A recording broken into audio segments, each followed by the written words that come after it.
What's up everyone and welcome back. I know it's been a little bit since my last review, but I've seen The Monkey, so let's get straight into it.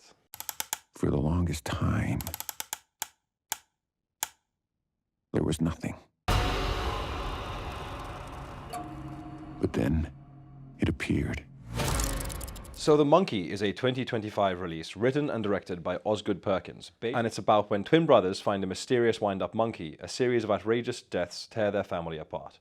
25 years later, the monkey begins a new killing spree, forcing the estranged brothers to confront the cursed toy. The film stars Theo James, Tatiana Maslany, Christian Convery, and Colin O'Brien. So, another year and another Osgood Perkins film, and I, for one, am glad to see it. If you did go and see my Longlegs review, you knew how much I enjoyed that film, how much I wanted to see what Osgood Perkins was going to take on next. Luckily, for me at least, we didn't have to wait very long, and we have a Stephen King adaptation over here. Now, elephant in the room, I do not know the story by Stephen King, so I'm not going to make any kind of comparisons to the original story as opposed to this film. I'm just going to judge the film based on what I've actually seen. And if we go back to Longlegs, since then Osgood Perkins has kind of come a little bit of a pop culture figure with how big of a hit that film was, and this film has been marketed really well with a lot of very good trailers coming out. And the buzz has been sort of building with some early screening reactions and then critics' reviews coming out fairly early and the dreaded Rotten Tomatoes score, which I don't really care about.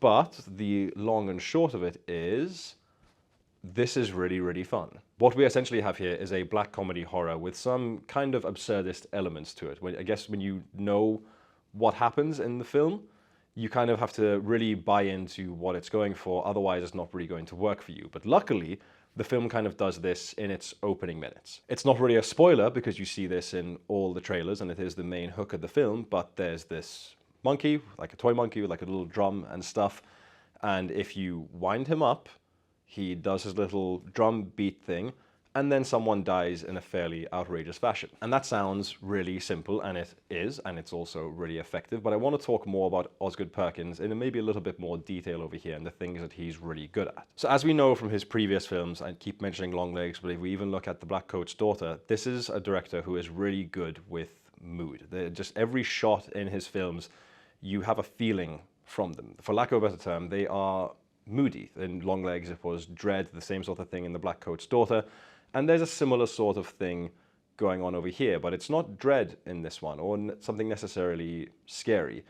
It's just kind of weird the whole time, weird in a kind of whimsical way. And I thought it was a really cool thing with this film. From the very opening of it, I was just like, this feels very different to other things I've seen from this director. And then it's also, to my knowledge, the first kind of foray into comedy that he's gone for. Now, when I say that, this isn't people passing jokes or stuff like that. Just everything about this film is so ridiculous, from the deaths to just some interactions with characters, and it's all done really well. It's all done on purpose when referring to those character engagements I was talking about. And I was really, really on board from moment one. In fact, everyone else who I was in the cinema with seemed really on board because there were a lot of laughs all at the right moments.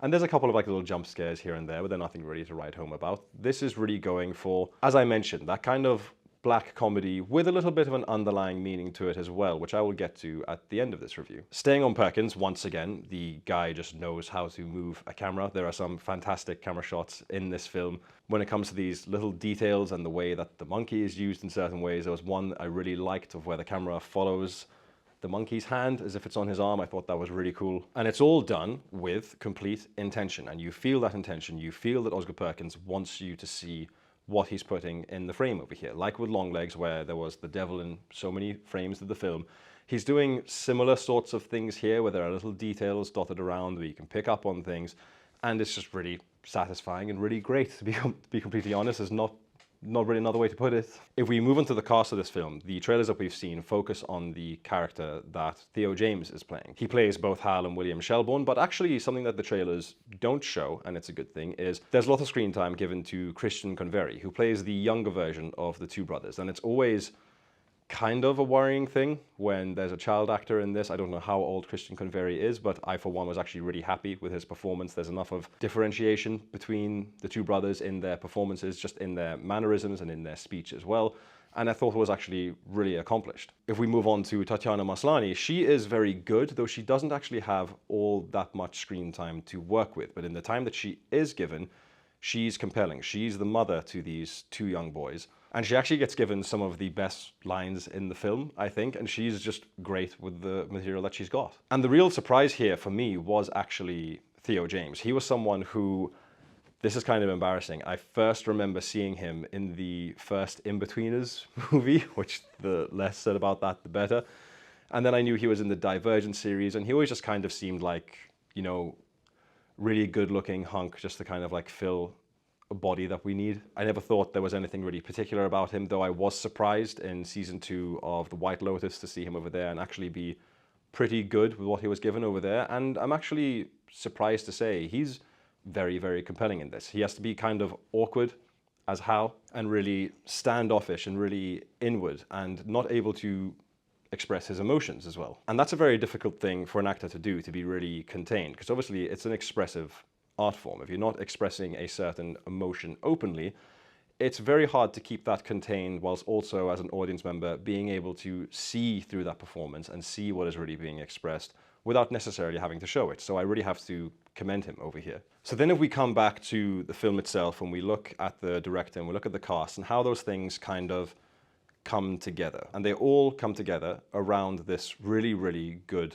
script. The script is absolutely razor sharp, and there are some really on the nose like little lines here and there. And in another film, that would really annoy me. But when it is done with this kind of intention and it is played for comedy in this way, that's when I'm really on board. There's a particular moment involving a real estate agent, which I really, really love, and I won't spoil that for anyone. But I was actually like at one point kind of almost gripping my sides laughing with the things that Osgood Perkins was doing with this script. I really hope he goes on to something similar in this kind of vein after this, and apparently he is, because he's clearly got a knack for this kind of almost satirical, darkly comic on-the-nose writing, and I'm personally a really big fan of that. Now, to speak for what the film is actually doing, at face value, it is just a darkly comic horror film. You know, it's kind of wacky, it's a little bit absurd at times, but then the writing's really good, so it's very funny, it's very sharp. The deaths in this are outstanding. I don't know who thought of how to kill people in these certain ways, but some of them had me literally laughing out loud. But obviously then, this being a Stephen King story, there is going to be some layer of subtext to all of this. And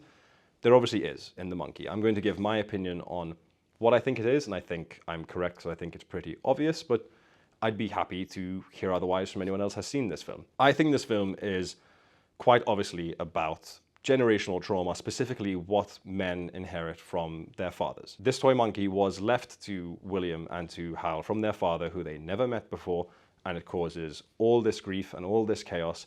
So that's where I think the metaphor is pretty obvious in it, of what this monkey represents. Obviously in this film it is, if you wind this thing up, it kills someone and it brings that kind of trauma, I guess. But to me it is quite clearly about that generational trauma of how we will have skeletons in our closet due to our familiar relations, and there's nothing we can really do about that. And I really like there was a certain line in this film of everything is an accident, and as if nothing is really predetermined and there's nothing we can really do about it in that way. And I think personally that's a really cool outlook on this kind of message that the film is trying to send. Now, what I do like is the film doesn't really hone in on that message and try to be too hokey about it, try and be too elevated horror about it. The film is still, at its core, so funny and so fun, and I kind of like that it's that. But then when you also think about it, there's this little bit of, you know what, I've got something to chew on over here, and I can think about this. And I think that's a really great thing. So the too long, didn't read, of this review is, I really liked The Monkey. I thought it was really fun. I thought it was hilarious at times. I thought it was absurd. I thought it was inventive. Now, it's definitely not perfect. One of the best things about it is kind of gone in a flash. It's only 98 minutes long. They could have done a little bit more with certain characters towards the end of the film, I think, to really maybe flesh out that message of generational trauma, but they don't really hone in on it too much. And frankly, that's okay. Because I went to the cinema, I sat down to watch a fun and funny horror film, and that's exactly what I got. And sometimes I really don't need much more than that. So if you're looking for a good time with very minimal scares, and you're looking for something that's going to make you laugh and it's going to entertain you and it's not very long, this might be the perfect film to do it. I do have to say you need to get on board with the kind of flavor that the film is, for lack of a better term, because it is very strange at times, but otherwise I think you're going to have a great time with this film, so I can wholeheartedly recommend The Monkey. And with that, we come to the usual YouTube section of this video. So if you have seen The Monkey, if you want to see it, if you loved it, if you hated it, even if you don't want to talk about The Monkey and you just want to say something in the comments, I want to hear all of it. All that kind of little engagement helps, so please get involved. Don't forget to like this video, subscribe to the channel, share it with your friends if you can. I did miss the Adlib podcast last week, but I should be on tonight. We'll be online from 7:30 p.m. in the UK or 8:30 p.m. in Malta. We'll be talking there live. I don't know if we have that much to talk about tonight, but we'll be there regardless. I will be talking about The Monkey, even though you just watched the review over here, so maybe you don't feel like you need to tune in. But if you just want to watch three guys talk about things that they've watched in the last week, then that's your place to do it. But until then, remember that everything is an accident, and thank you for watching.